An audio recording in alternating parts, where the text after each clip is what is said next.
그대여 그대여 그대여 그대여 그대여. Brad Moore, the drummer for the now famous band Busker Busker, and his wife Danielle, a successful synchronized skating choreographer. Busker Busker, Brad's band, was the runner-up band in Season 3 of the Star Discovery program Superstar K. And Danielle's synchronized skating choreography kicked off the opening ceremony for the 2013 Special Olympics World Games in Pyeongchang. It's already been 5 years since the couple came to Korea to teach at a university in Cheonan. They say they fell in love immediately with Korea's welcoming hospitality and its wealth of opportunities. After struggling to fulfill their dreams in college in the US, the couple came to Korea, a second home where they were able to find their true selves. Brad and Danielle continue to rely and trust in each other to reach their full potential in Korea, the second chapter of their lives.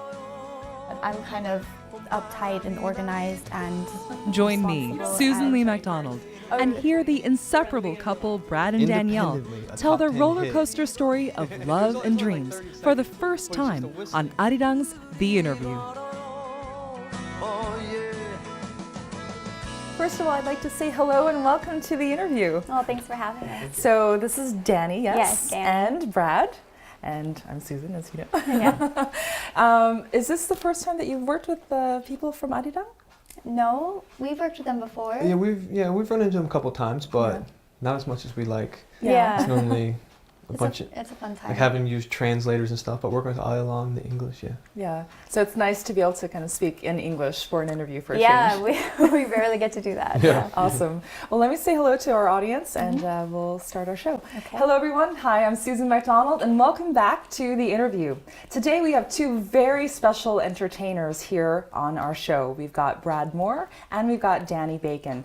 Brad has become very famous here in Korea from his work with Busker Busker, but the two people that we have seated right here are just a dynamic duo of just lots of fun, love, and they've got incredible experiences here in Korea that they'd like to share with you. And there's a lot more behind their story. So let's get to meet Danny and Brad. Like I said, I'm just super excited to have you guys here on our show. We've never had a couple come on together. We've had a person with their spouse come on kind of halfway through, but we thought that your story was so special that we really wanted both of you to be here. Tell us about the fact that you guys recently got married. Yes? Yeah, we did.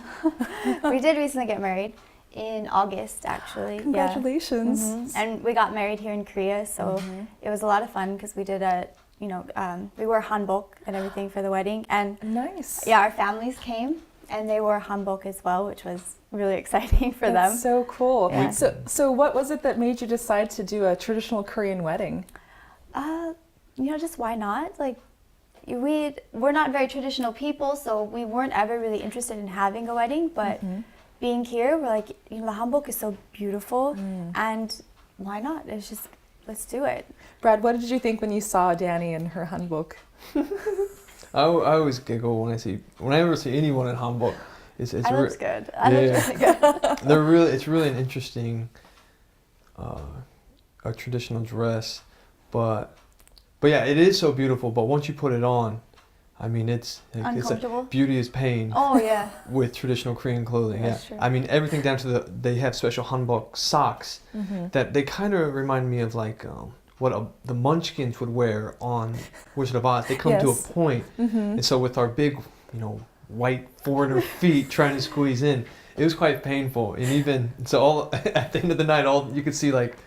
At the end of the night, all the white people were just we're like wincing, yeah, we're like tiptoeing around, like wink, winky out of it. But they're so beautiful from the outside. But yeah, internally. It's And I imagine that you took tons of photos and videos and all that. Yeah, we did. We have the photo book and everything that we mailed it home, so everybody got to see that. And our friends came. You know, we've made so many friends throughout the years that we've been here. Yes. So we just had people from all different periods of our Korean life, which was really great. So now you've spent some time here in Korea. You're not just newcomers. You've been here for about 6 years. Is that right?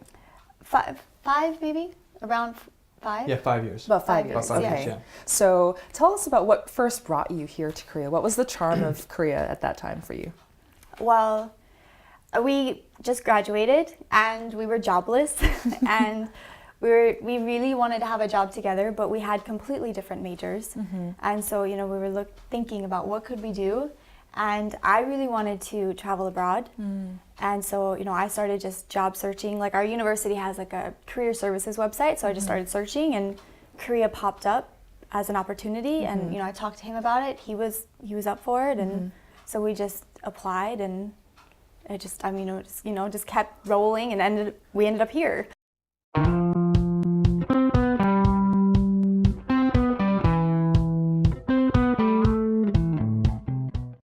Before we kind of continue on with your personal life stories, I would like to kind of talk a little bit about, you know, how you became as well known as you are. I mean, people know you too wherever you go in Korea.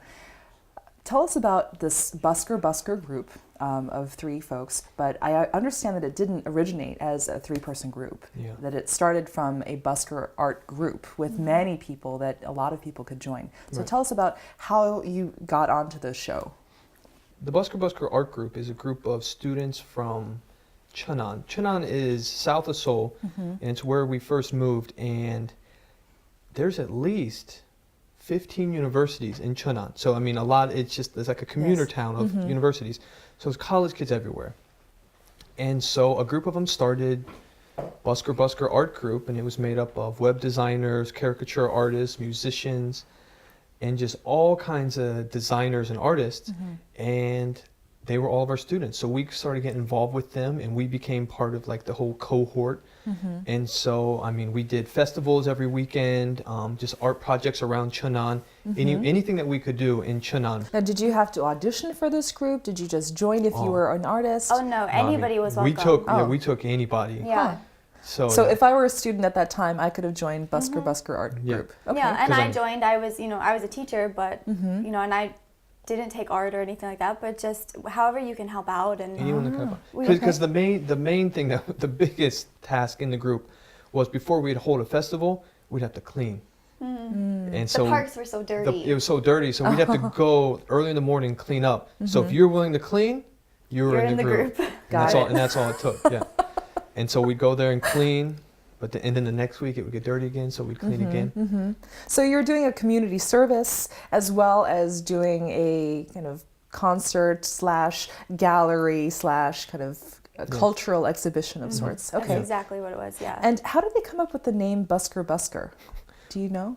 When we first met them and they talked about the Busker Busker art group, my first question was, what does the word busker mean? I hadn't heard that word. I don't know if it's an American thing for not knowing that, but our European friends, they knew the word as a street performer. And so the Koreans explained to me that it's a street performer. So it's just like street performer, Busker Busker. Okay. In Korea, they kind of like to do like, you know, the double words the double together. word thing, to emphasize it. So, so the whole art group is Busker Busker. Right, and the concept of the group was to be spreading street culture. So that's why they use the word busker. Okay. So that's where we did it. We did it in the park. We did it out in the streets. It was always, downtown in that area. So that was the whole concept of it. Yeah. So then take me through the steps of how you guys ended up on this Korean version of American Idol X Factor known as Superstar K. The season 3 was the first season where they were going to have groups and bands. And they had heard that down in Cheonan that we had started a little band. And which sounds maybe weird to Westerners that they would call a band to audition, but really band music in Korea is not popular at all. And so they knew there were some young kids, maybe there's a foreigner in the group, so they just called. They were just fishing. Can you guys try out? They just called us to try out. So they called us, and we went and tried out, and kept passing and passing. Now, did you ever feel during that time that you ever really had a shot for winning or being runner-up? No. Yeah. Our only goal was to get Bumjun, our guitarist, guitar on screen. He had the URL of the Busker Busker group, our neighbor cafe. So that was the only goal, was get that guitar on screen. And so anytime cameras would come around, we would kind of tilt the guitar, towards the cameras to try to get it. That was our only goal. I see. Because we just wanted people to come and listen to music, buy some art, get caricatures, just have fun in the park. And so that was our only goal. So yeah, so some of the early shots are us just kind of like shamelessly like putting the guitar up right to the camera, just try to get it in. But no, making it to Super Week, we thought was an impossibility. Making it to top 48, impossibility. Top 10, impossibility. And eventually top 2. I mean, I would have called you a straight out liar from the beginning. Like it's Every time they finished, like he would call me. I'd be like, we passed. I'd be like, really? He goes, yeah, we passed. I was like, it's weird, right? They want us to come back and play again. Is it because you see yourself not as a performer and not good enough? I mean, I think that from the album that I've listened to, I love your album, by the way. It was fantastic. But I mean, is it because you just are such a perfectionist that you didn't think that you were good enough at that time? Or what is it that made you feel that you weren't good enough to win? I think for me, it was because we had the group and they were playing that music out on the streets and we couldn't get people to come participate. So, I mean, there was really no reason to expect that the music would be obviously we loved it. We thought it was great. Yeah, we always loved the songs. But over the past couple months, we had got to know the songs and loved them so much that we were surprised when people would walk by us on the street, not throw $1 in the in the hat or anything. They would just walk right by. They didn't value the music. So if the regular Korean citizens didn't value it, how on earth could we make a career out of this? I see. Because when we heard the music, when we listened to the music, it's amazing. I mean, it sounds like album music, but we were playing it for months in the park, and no one gave us any mind. Yeah, but so that's why we thought Koreans don't like it, and so when we kept passing, like all three of us, every time we passed, we're like, really? Okay, all right, see you next week. That's really strange. Like we were really surprised. Every week we thought we were going home. And we were happy with it. Yeah. As long as we got the guitar on screen. You had to get that URL. Yes. And so, yeah. So once you got from the main auditions and then kind of went up that rung, the ladders, then you got to the top 11. And you knew that you had kind of at least made it to the finals. How did that feel for you guys? And also, did you realize that the entire nation was watching you guys? No. They told us. But once we were on the show, we were kind of locked in a house. Oh. So we'd get some whispers like, you guys are popular. Your song's at #1. And we're like, what? Like, because we didn't have phones, we didn't have internet, didn't have credit cards, so we didn't know what was going on. Wait, stop for just a second. You were locked in a house? What does that mean? Put in isolation. Well, how the show works is every Friday there's a live show, and so during the week they shoot, in the broadcasting term, VCR, the pre-recorded stuff to show during the live performance. And so the VCR couldn't be leaked, so we had to be in a really tight circle, and we had to be shipped outside of Seoul just so people couldn't see us and get an idea of what was coming up next on the show. So you were totally secluded and unable to communicate. Now, were you able to communicate with Danny? No. For how long? It was 2 months. 9 weeks, I believe. Yeah. Wow. It was a really long time, yeah. Yeah. So, and we didn't know that, obviously, when he left. They didn't explain that to us, so he just kind of left one day, and then just didn't come back for 9 weeks. Back. Yeah. I just didn't see him again for a while, and so that was really hard. Yeah. Now, did anyone explain to you afterwards that he is going to be away for a long time? Yeah, well, I figured it out. Yeah. Eventually, I was like, okay, I think I understand how this works. Wow. But yeah, he didn't know. We didn't know they were going to take the phones away. Wow. So, I just said, call me when you get there, and we'll see how things go. And I think they did. They let you make a phone call to kind of update me, like this is how things are going to work, while you're here. Yeah. So I did, but that was a couple days later. Yeah, so it was rough. So take me to the final stage, because everyone in Korea at that point was just clamoring to hear you guys, and people were leaving their cars in the streets basically to watch that show. And what was it like for you at that final stage? We were ecstatic. We were so happy to be able to go home. Us and Ulala Session. Everyone kind of got the feeling from the beginning that Ulala Session was going to win. And we were happy for him. We loved the guys. So we were all fighting for second, third, and fourth place. And so we just kept passing, and I expect to go home every week. So we got to the final thing. I'm like, man, it's been 9 weeks, and tonight it's all going to be over. And so that day was our best day. Oh, wow. Of the whole 9 weeks. Wow. Even Ulala Session would agree. The whole 9 weeks. Because you knew that you were going to be going home. Because we knew we got and seeing your wife. We got to go home. We called it we called it Cheonan. Cheonan had been kind of our synonym for the way things used to be. Kind of like heaven. Like we were going to turn back the clock and go to Cheonan. That's where we were from. It was 9 weeks of waiting for the next week. Wow. But the last stage, the final stage, we knew it. Yes. It didn't matter how it ended tonight, Yes. it was over. So I mean, I was in the audience, like I was ready to see him. So as soon as like the celebration happened on stage, I ran up there and he pulled me up on stage.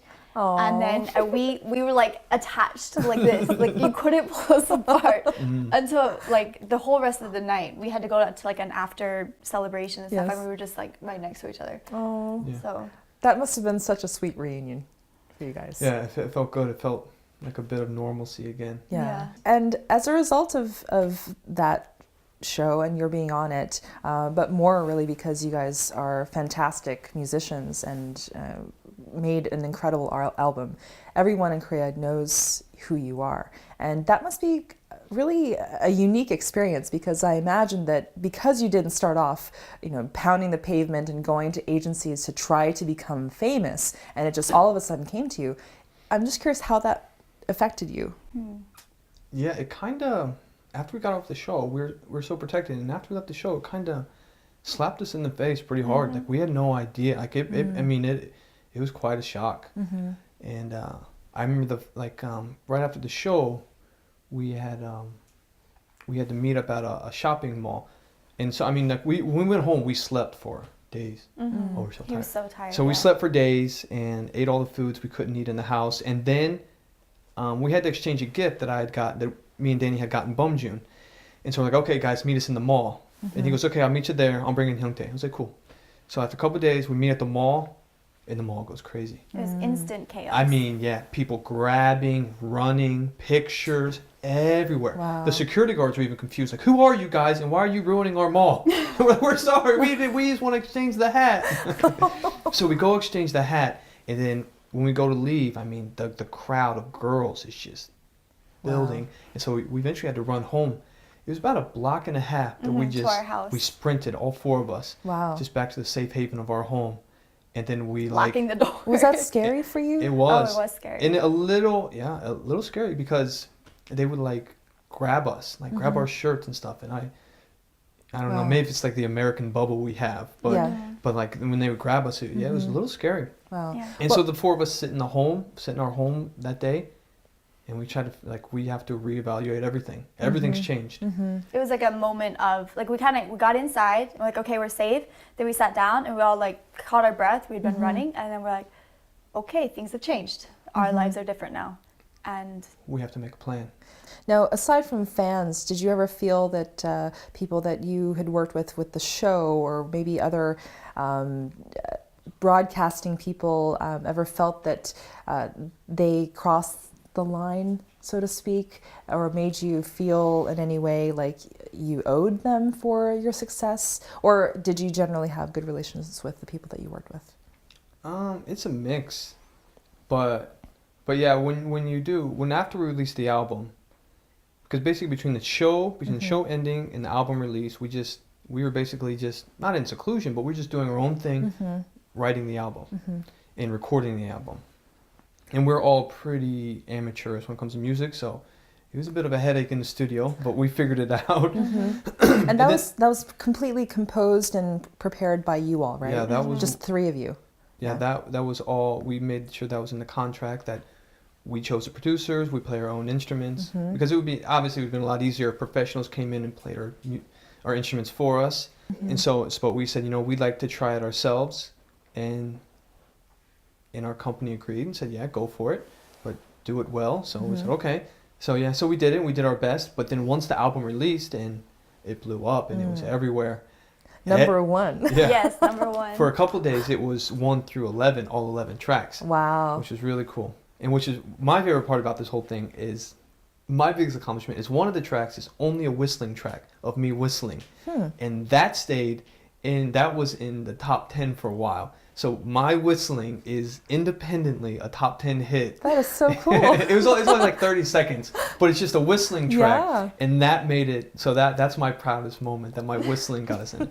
I pride myself on my whistling. Yeah. I'm a much better whistler than I am drummer. Is there a possibility of us hearing a little bit of that whistling? Oh, it's cool, yeah. Yeah.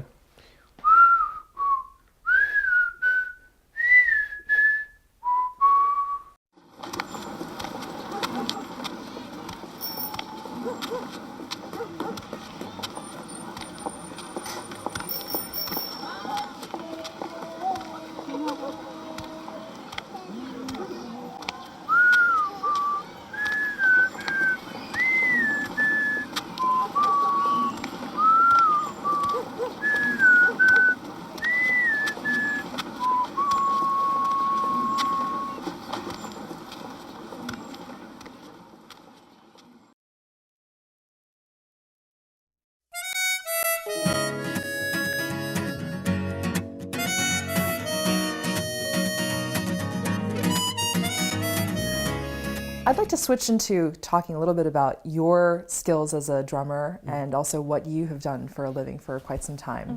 From what I understand, you are a professional ice skating coach, is that right? Yes. Yes. So, I mean, you've got these gorgeous gams. Thank you. I'm a little try. jealous. But so you've ice skated all your life, you've been athletic, and what are you doing now as an ice skating coach here? Well, I specifically teach synchro skating, so it's like a team sport. Okay. So what I'm doing now is I have 2 synchronized skating teams. I have like a younger team, they're 10 to 13 years old maybe, and then an older team, more like 14 to 16. And so they're kind of my pride and joy is like I put all my effort into that, you know. And it's hard work, like organizing a team like that, especially with the language barrier. Wow. But that's basically what I do every day. I'm thinking about new concepts, you know, what can I do for them, new program ideas.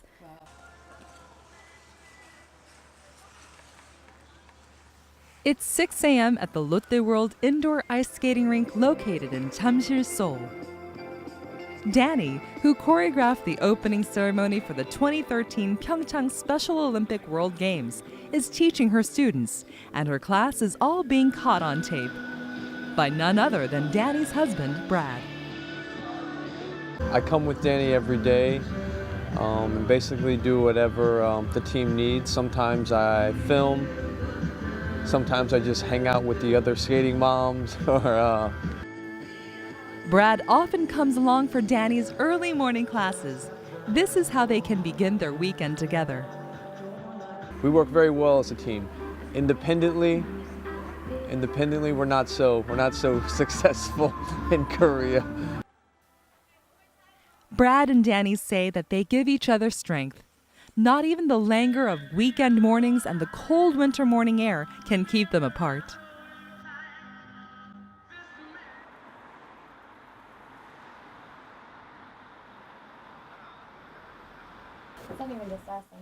The class wraps up at 9 a.m. and the couple go immediately to Brad's practice studio. Danny has always helped Brad with his music. When Brad plays, Danny records audio that they can monitor later. I wonder if it's a challenge for her. Okay. Yeah, I know it's not hard because it's things that we like. You know, I really like teaching skating and he really likes drumming, so you kind of don't even notice the time pass.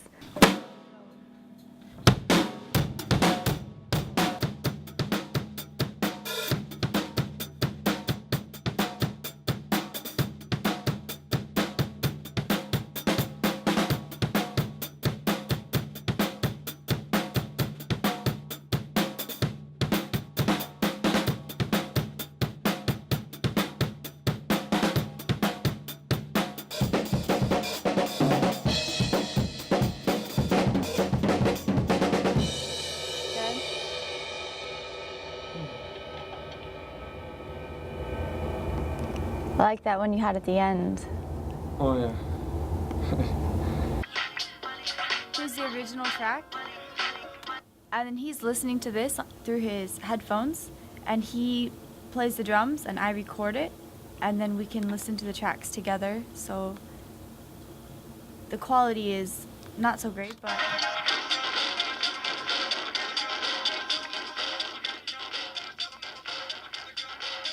so we're adding the drums in, and we can do different versions, and eventually we decide which one we like, and then he practices that version. I knocked out the spike. They always encourage and compliment each other, but they are also unafraid to offer constructive criticism. Although they are specialists in different fields, they are each other's most important partners. I've played shows before, like you can kind of Suddenly, we were curious about Danny's drumming skills. the diameter's not that big. Yeah, You can try this, just a basic thing. maybe. It was a really long time ago, right? But I can try if I remember. Changes? So. Oh, that's the same. Okay.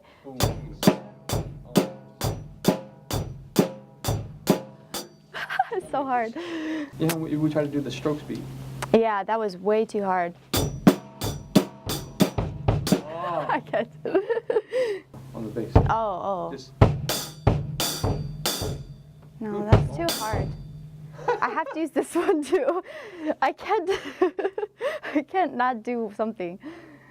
I don't know how you do it. you need to. It's impressive. She's a fast learner, much faster than me. It took me, since I didn't have lessons or a teacher, it took me maybe a year to get to her level. So yeah. I remember you taught me the Weezer fill. It's been a while since Danny's picked up the drumsticks, but Brad seems happy and satisfied watching her play. And with that, their busy morning finally winds down. So you're thinking Monday? That'll work? No, Thursday. After a busy morning, the couple head to a Korean restaurant to have lunch. Yeah, bibimbap. I think I want bibimbap. Do you want mandu? You do yoga, you do. 여기요. Is that okay? That's good. Yogi-o. Brad and Danny have no problem choosing what to eat. They're regulars here, thanks to the restaurant's great vegetarian Korean food. Lemon. Yeah, we both like Korean food a lot. As long as it's vegetarian, we'll eat it. And our favorites are probably sundubu, cheonggukjang, cheonggukjang, bibimbap, and any mandu that has, or dumpling, any dumplings that have no meat in it. We like this restaurant because it specializes in bibimbap, so it has a lot of vegetarian food, and they have a tofu dumpling, which is really nice. Where a lot of other restaurants don't have that, so that's why we like to come here. It's a good restaurant for vegetarians. Bon appetit! This is bibimbap, a Korean dish that mixes rice with various vegetables. And these are dumplings filled with tofu, chives, and cucumbers.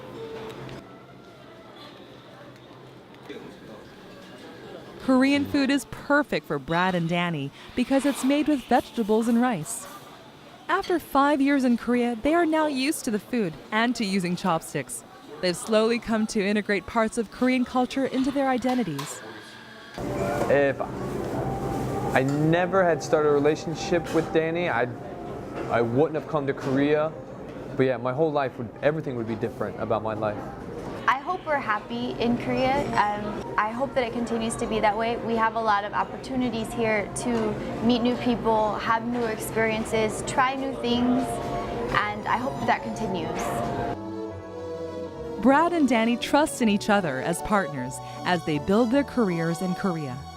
Their life in Korea has been a roller coaster ride, suddenly changed with national fame. But as long as they are together, they'll enjoy the ride and be able to take yet another step forward to achieve their dreams, holding hands all the while.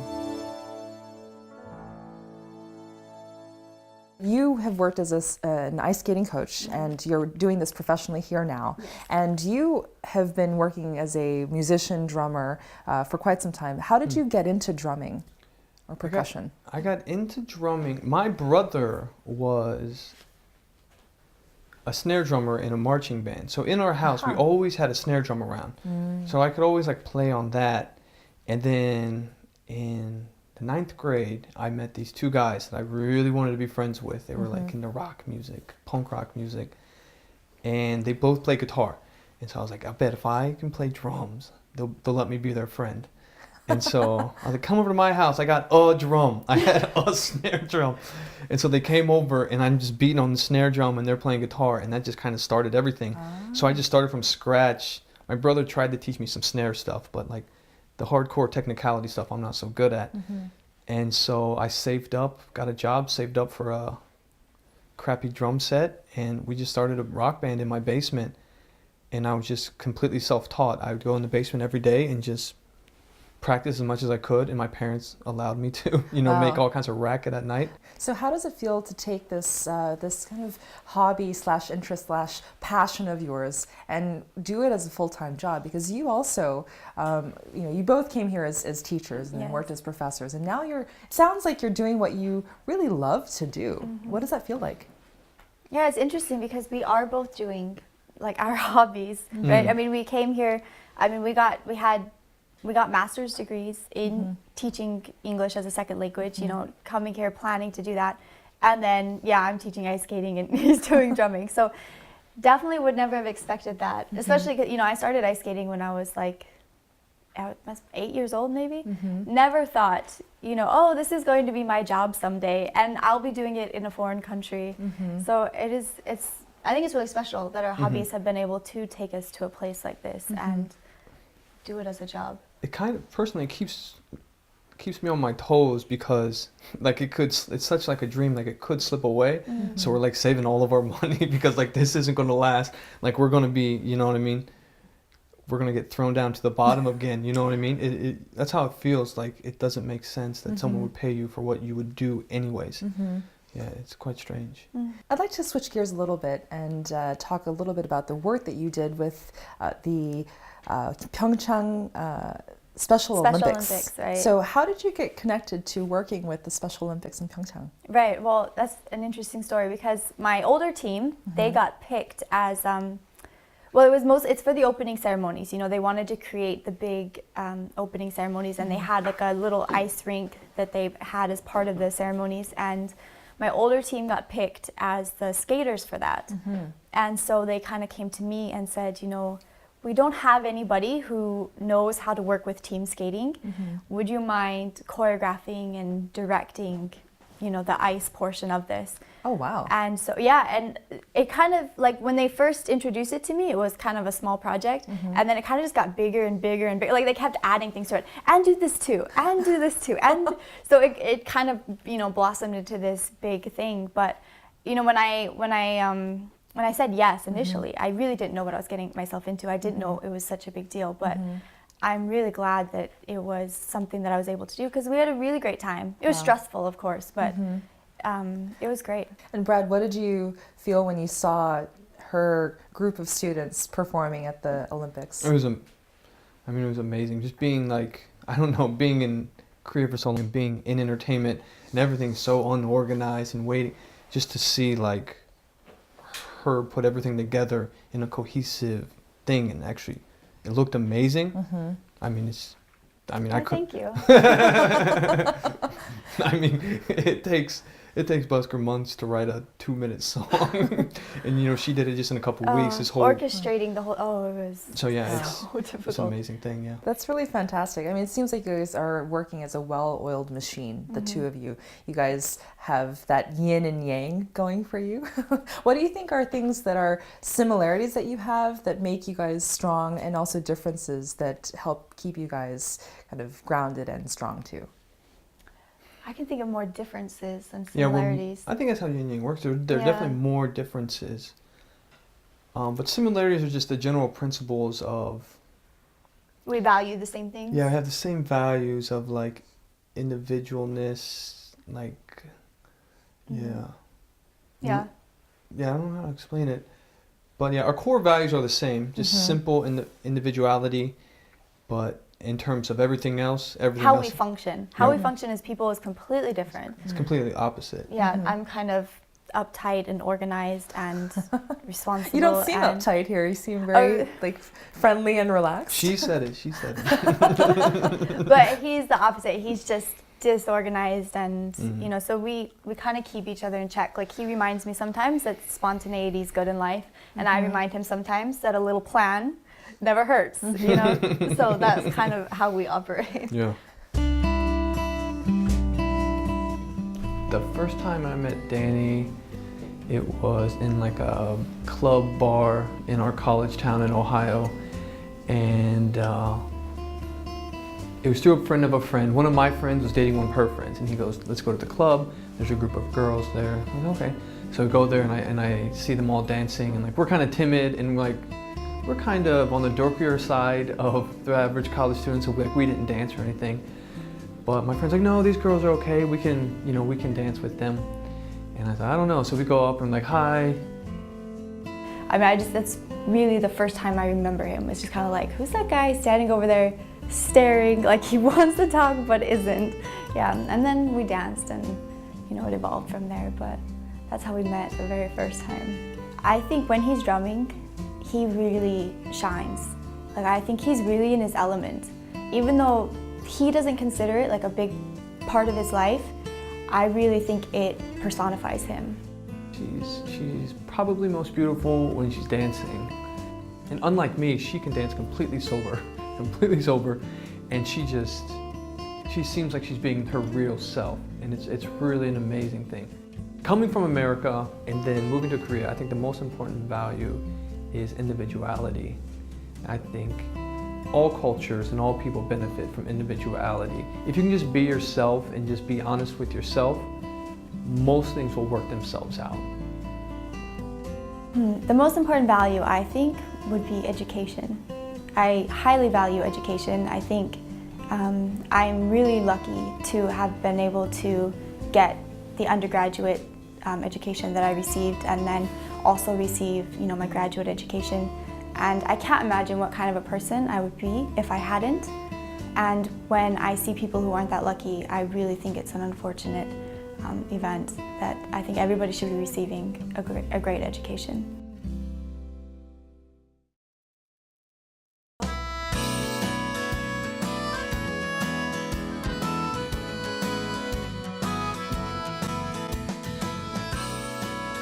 Now, you guys look really healthy. You're a beautiful couple, individually, handsome, beautiful. You also seem to be really in shape. And I'm guessing that it's a conscious effort to be healthy and in shape. What do you guys do to look and radiate this sense of health? Well, like, one of our main principles that we share is being a vegetarian. We both really value animal life, and so we made that choice together to be vegetarians. I see. So that really helps in terms of our healthiness. I mean, hasn't that been difficult by being in Korea? I mean, we're, definitely a lot of vegetables and side dishes that are all root vegetables and things, kimchi and so on. But we have a lot of, Korean barbecue, and a lot of the broths are made of beef soup and pork and whatnot. Yeah, it's extremely difficult. And especially not knowing the language, like trying to communicate the fact that we can eat this and we can't eat this. Koreans just kind of put everything down in front of you. And especially because food is so culturally valued here, it can be really misunderstood if you, turn something down. So that was something we had to learn to communicate early on is, we're not turning this down because we don't care about your food. It's just, this is something we value as individuals. But no, it's definitely difficult. It's a hard part of our life here. And do you do anything else for kind of your health? Do you guys go work out? I know you ice skate. Yeah. Do you ever go to the Korean kind of jjimjilbangs or the saunas? Yes, we do. We go to the jjimjilbangs. We also work out. And then we also take wheatgrass shots daily. Wheatgrass? Ah. Yeah, we get that. Like I was saying about the produce, it's great because, they have the farms and they give you the fresh produce, and then you can just have it delivered to your doorstep, which is great. You don't have to go anywhere to get it. So I mean, it's kind of a combination of all those things. What was it like for you the first time you went into a Korean bathhouse?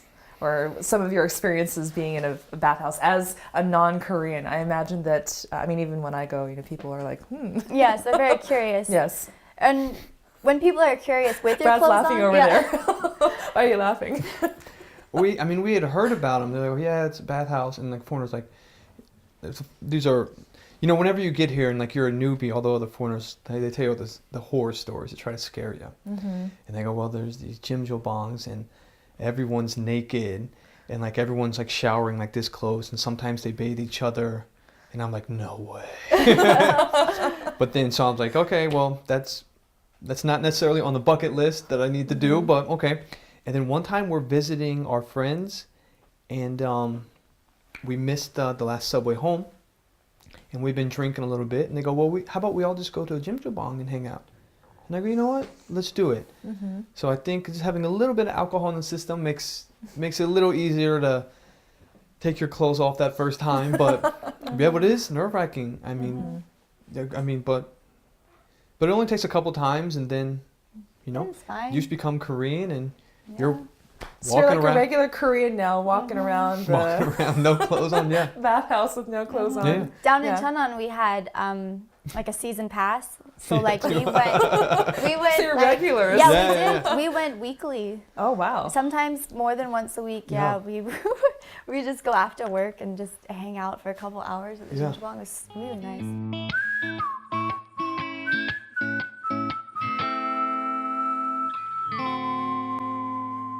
So what would you say is your favorite part of one of those jjimjilbangs? I like the hot rooms. He likes the cold rooms. I like the cold rooms, of course. So like we go in and like we'll go into like either one of the salt rooms or the cold rooms, and then we're like, okay, I'm going to the hot. Okay, I'm going to the cold. Oh. And then we go to the hot and cold. Yeah. Yeah, and then he likes the shike. Like the sweet rice drink. Yeah. All right. So he's always out there with his big, plastic. Big Tupperware. Yeah, Tupperware. with the colorful straws. Yeah. The whole 9 yards. I mean, we're completely Korean. The Koreans taught us how to make the towel hat, so like the Princess Leia ear type Yes. thing. And so I mean, That's too funny. we're completely Korean. in Yeah, there, and then we sit there and we watch the big TV, even though we have no idea what's going on. They're watching gag concerts or something. Or we're just, we're just in the semicircle with everybody else, just Yeah. watching TV. It's nice. Do you have any people recognizing you when you are in these jjimjilbangs too? How does that Yes, work? and that's a bit more awkward now. Yeah. That's Because they're not just looking at your face anymore. They're much They're doing more the whole curious. head checking Yeah. up and down. And Koreans aren't shy, they're just not shy about, coming up to, I've had them coming up and they're just they start petting my hair and then kind of like touching me like, they're just very curious about, what a foreigner looks like. And it can get a little like, I need some space. Yeah. But, it's hard when they know who you are and they're even more interested in what's going on. yeah. Does it ever make you feel like you need to work out harder and Yeah. look better Oh, when you go absolutely. to these jjimjilbangs? Absolutely. Yeah, we don't go as much anymore. I mean, you guys look like you're in great shape. Like you don't have to worry too much.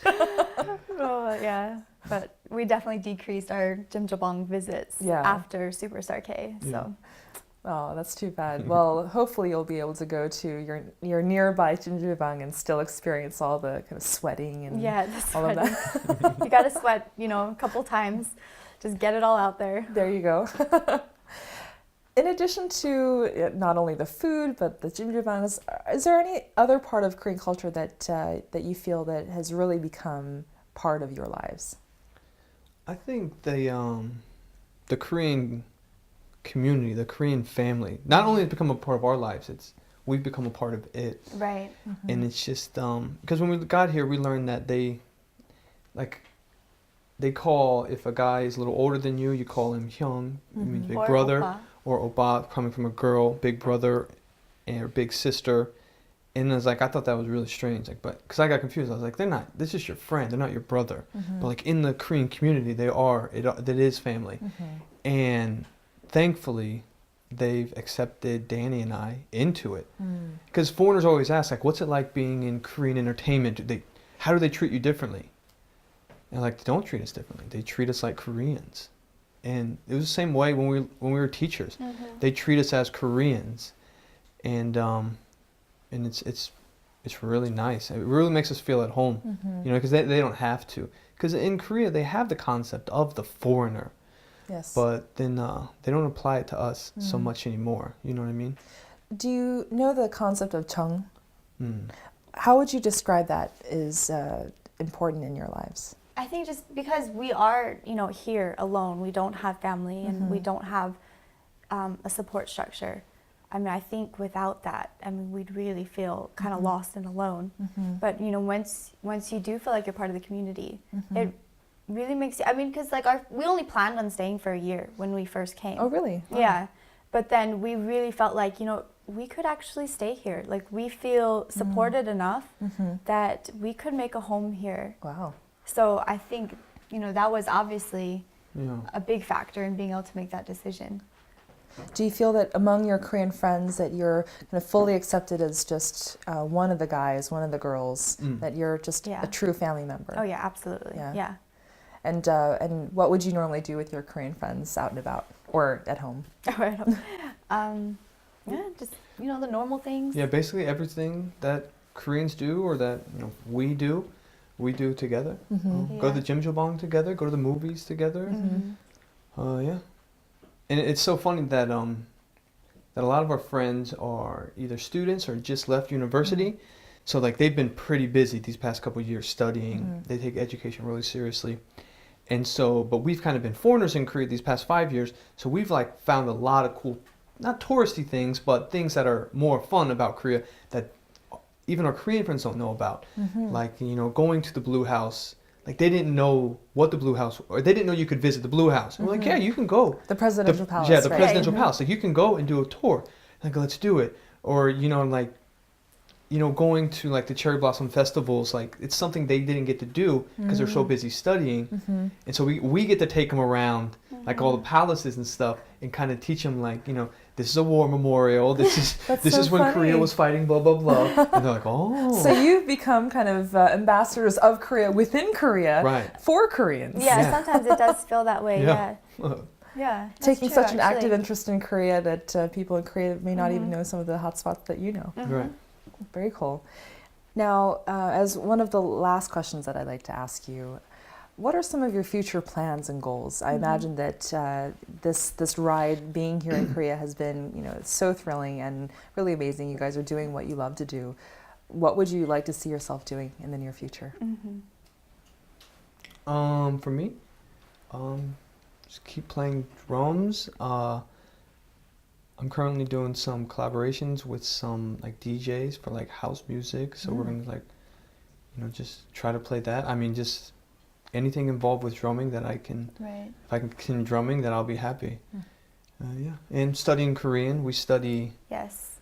That is a big part of our future. Yeah. Yeah. Really? Yeah, because I mean, if we want to stay here, which we do, we need to be able to speak the language. So we've definitely increased our studying, and hopefully, because our communication is definitely lacking currently. So studying Korean. Yeah. So drumming, studying Korean. For me, I love the stuff I'm doing with the figure skating, and I want to keep doing that. I'd hope to make it bigger, and especially with synchronized skating, a lot of people don't know what it is. They've never seen it before.